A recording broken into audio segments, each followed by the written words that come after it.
قل للمؤمنین یغضوا من ابصارہم۔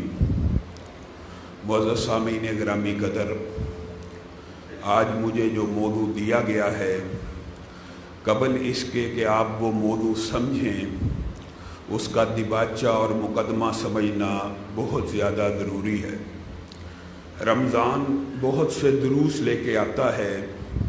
رمضان کا جو بنیادی مقصد ہے وہ یہ ہے کہ میں اور آپ جہنم سے آزاد ہو جائیں، نیکیوں کے کئی کاموں کا ارادہ کریں، برائیوں سے رکنے کا ارادہ کریں۔ میں نے اور آپ نے آج جو گفتگو سمجھنی ہے، سننی ہے، آپ نے کوشش یہ کرنی ہے کہ اس گفتگو کو اپنے گھر کے اندر، اپنے علاقے کے اندر، اپنے معاشرے کے اندر لاگو کیا جائے۔ میں اور آپ عصر حاضر میں ایک بہت ہی بڑے گناہ میں مبتلا ہیں، کہنے والا بھی اور سب سننے والے، کوئی بھی اس سے مستثنیٰ نہیں ہے الا ماشاء اللہ۔ وہ گناہ بہت ہی سنگین نوعیت کا ہے۔ اس کی سنگینی کا اندازہ ہمیں نبی کریم صلی اللہ علیہ وسلم کی ایک حدیث سے ہو سکتا ہے۔ حضرت ثوبان بیان کرتے ہیں کہ نبی محترم صلی اللہ علیہ وآلہ وسلم نے فرمایا، کل قیامت کے دن بہت سے لوگ نیکیوں کے پہاڑ لے کر آئیں گے، نیکیوں کے پہاڑ لے کر آئیں گے، اور وہ نیکیاں کئی مرتبہ تہامہ پہاڑوں سے بھی زیادہ بڑی ہوں گی۔ اس کا کیا مطلب ہے؟ اس کا مطلب یہ ہے وہ نمازی ہوں گے، وہ ذکر کرنے والے ہوں گے، وہ روزوں کو ادا کرنے والے ہوں گے، اللہ کے حقوق کو ادا کر کر کے نیکیوں کا ایک انبوہ کثیر، ایک پہاڑ جتنی بڑی تعداد کے اندر ان کی نیکیوں کے دفاتر ہوں گے۔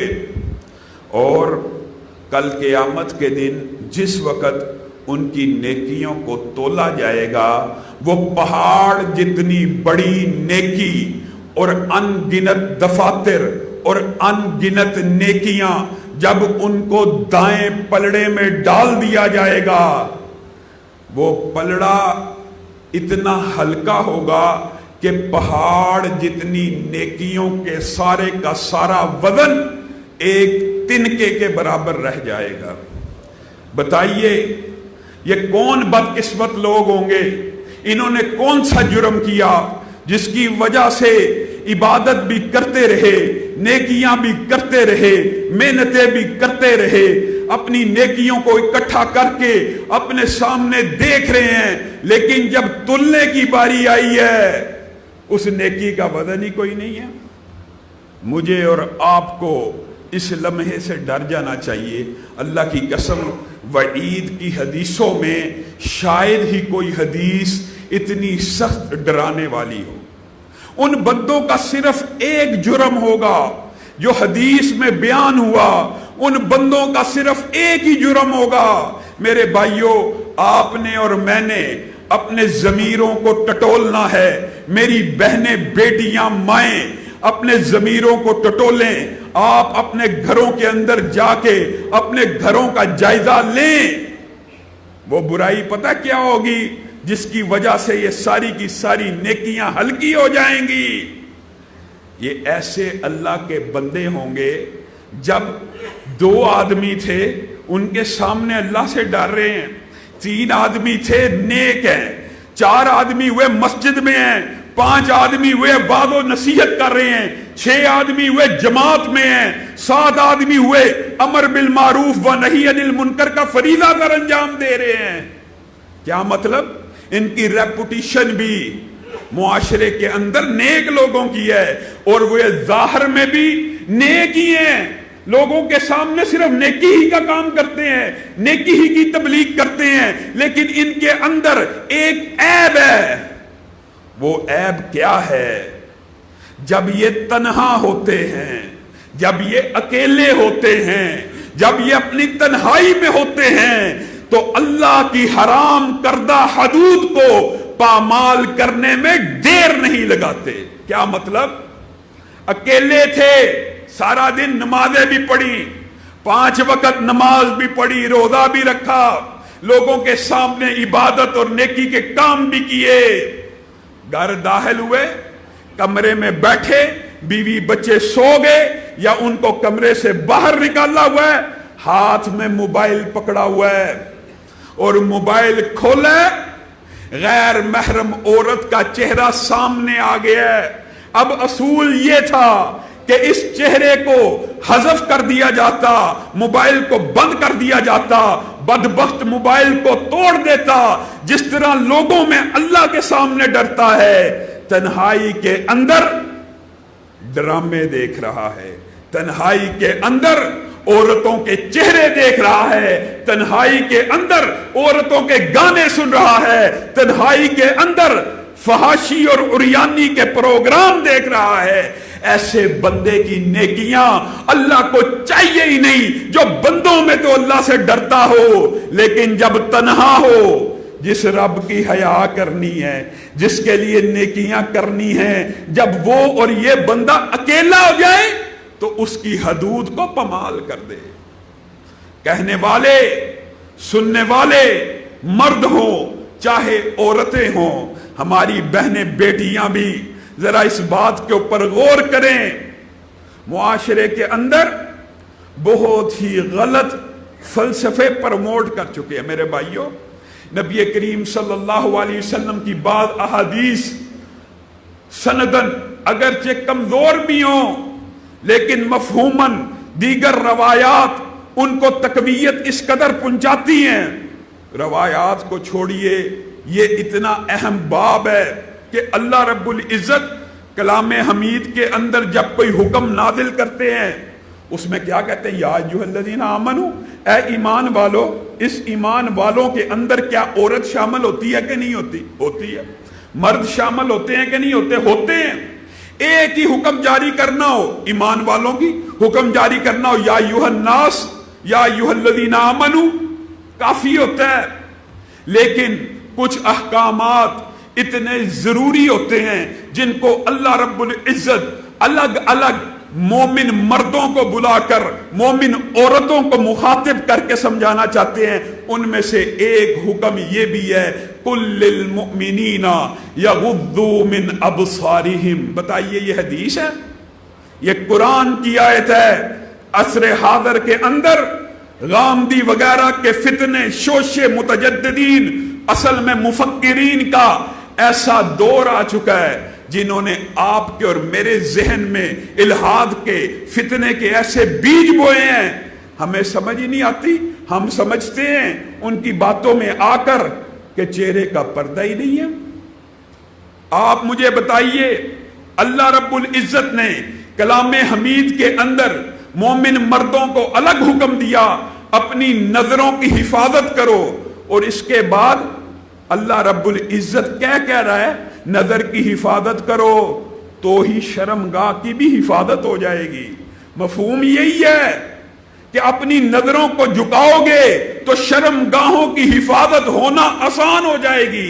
حکم اتنا شدید ہے، اللہ نے کہا کہیں مومن عورتیں اس بات سے غافل نہ ہو جائیں۔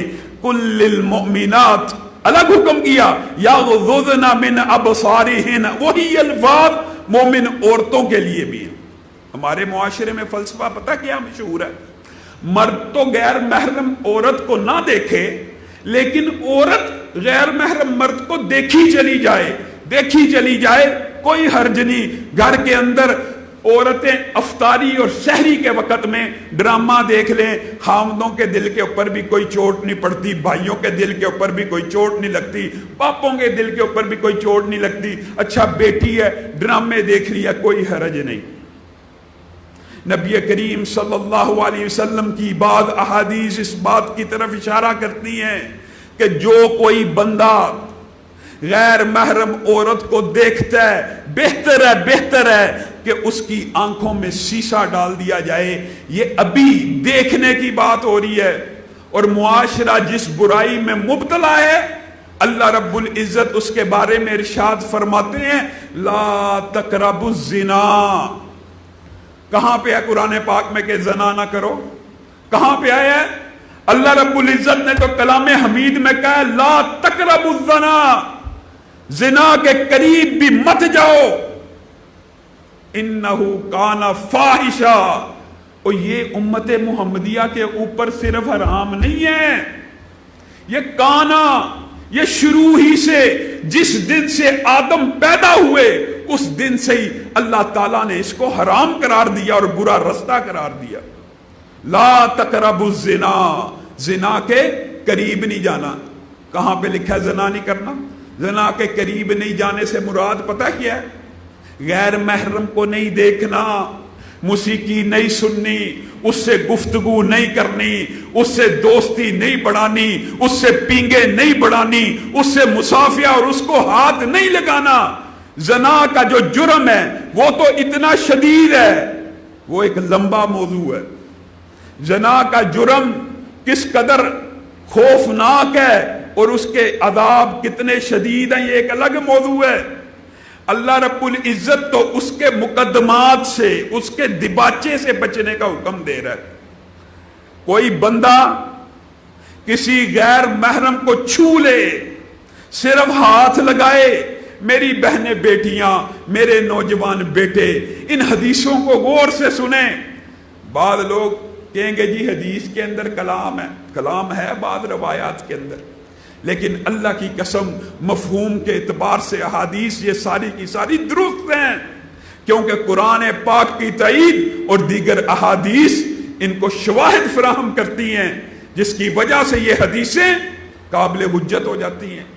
نبی کریم صلی اللہ علیہ وسلم آپ کو اور مجھے نصیحت کرتے ہوئے کہہ رہے ہیں کسی غیر محرم کو چھونے سے بہتر ہے کہ تم اپنے سر کے اوپر ایک کیل رکھو اور ہتھوڑی لے کر وہ کیل ٹھونک لو۔ آپ بتائیے کیا کیل دماغ پہ رکھنے کے بعد کوئی بندہ اس کو ٹھونک دے وہ زندہ بچ سکتا؟ نہیں بچ سکتا۔ اس حدیث کے اندر سے یہ مفہوم پوشیدہ ہے کہ اگر غیر محرم کو صرف چھونے والے کو اندازہ ہو جائے کہ یہ جرم کتنا سنگین اور کبھی ہے، وہ خودکشی کر لے لیکن اس کا دردناک عذاب اپنی جان پہ نہ لے، یعنی خودکشی کرنا پسند کر لے گا۔ جس قدر شدید عذاب اس کو آگے ملنا ہے، محدثین نے لکھا ہے اس عذاب کو دیکھ کر بندہ کہے گا کاش میں اپنے ہاتھوں کو کینچیوں سے کاٹ ڈالتا جو ہاتھ غیر محرم کو ٹچ ہوا۔ یہ زنا نہیں ہے، یہ صرف چھونے کی بات ہے۔